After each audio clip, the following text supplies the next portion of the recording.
We cannot consider the intellectual atheist model,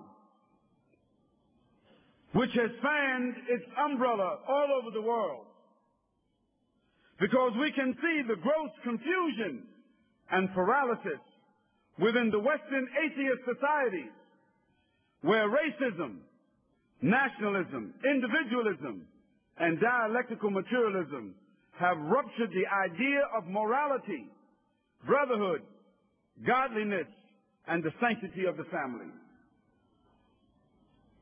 These characteristics, morality, brotherhood, godliness, and the sanctity of the family, have become abstract.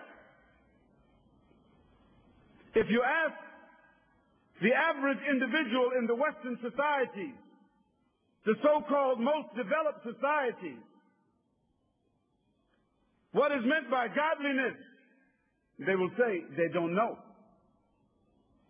What is meant by the sanctity of the family, they will say they don't know.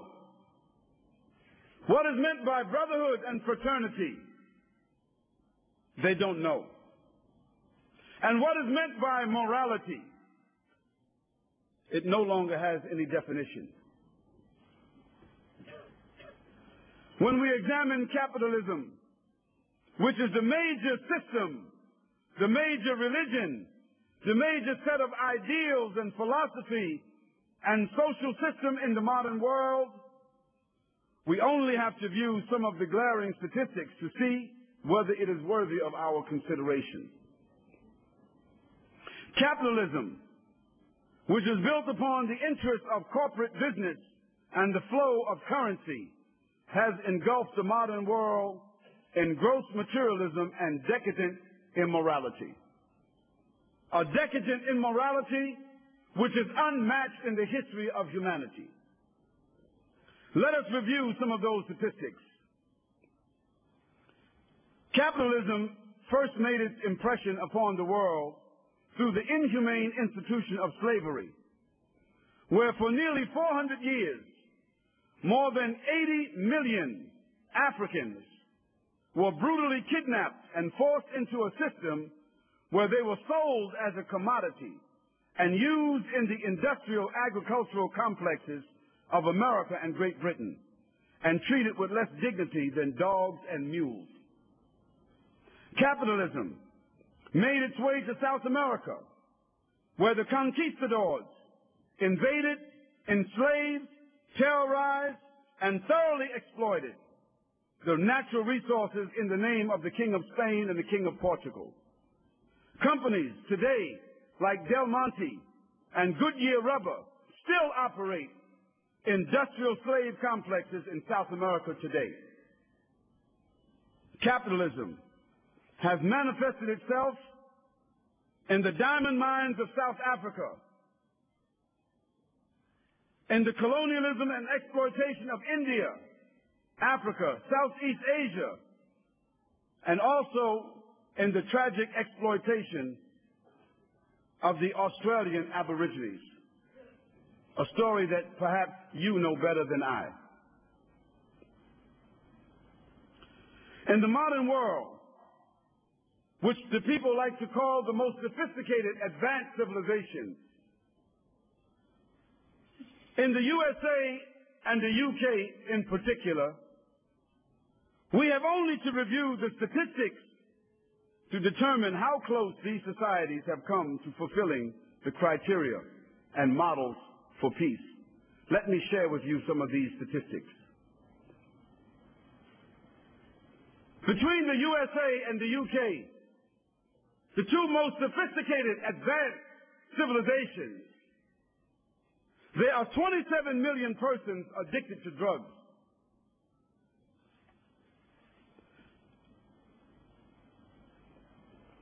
There are 89 million people addicted to alcohol. There are 106 million persons addicted to cigarette smoking. 21 million of those die every year from diseases related to their addiction to cigarette smoking. 24 million women prostitute themselves legally with licenses.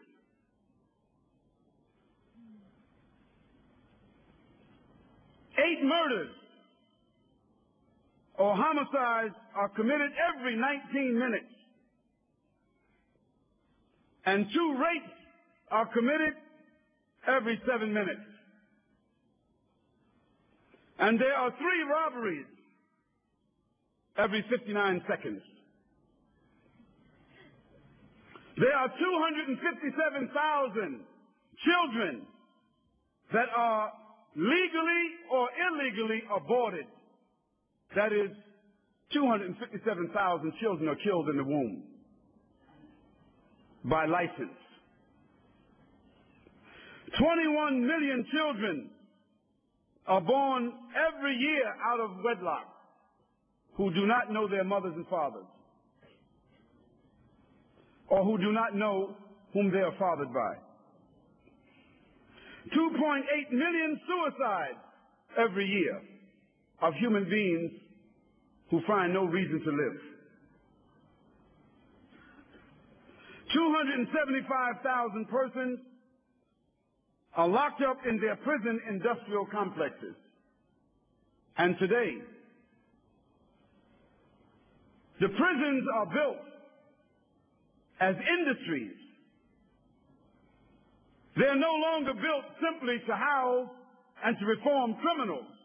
They are built as industries, and major conglomerates compete with one another for the contract to build and to administrate these prison complexes, because they have found that the labor from prisoners are just like the labor in South America or India and other places. They can have people locked up for 20 years, 30 years, or for life, and have them to work for 53 cents an hour. So it makes sense to build prisons, and it makes sense to give people life in prison.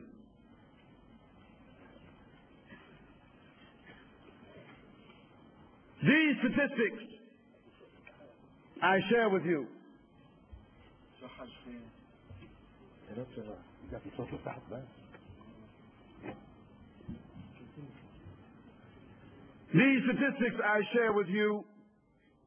of course, they are subjective statistics.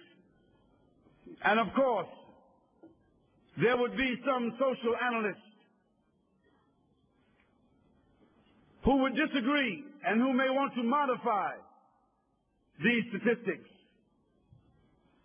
And I say, even if we were to modify these statistics 30% and say that, and leave a room of 30% of error, still, these statistics are shocking. They are depressing, and they are evident themselves that such societies do not qualify to be the models or the champions for the source of bringing peace to the world. With these kinds of social problems inside of their own boundaries, inside of their own government, in their own institutions, how can they bring peace to the world? It doesn't make sense.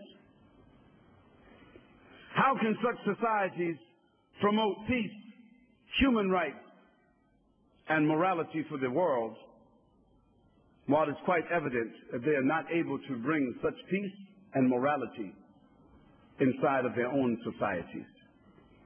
It is crystal clear that the capitalist social model which dominates the world today is not suited for providing humanity with the paradigm for peace.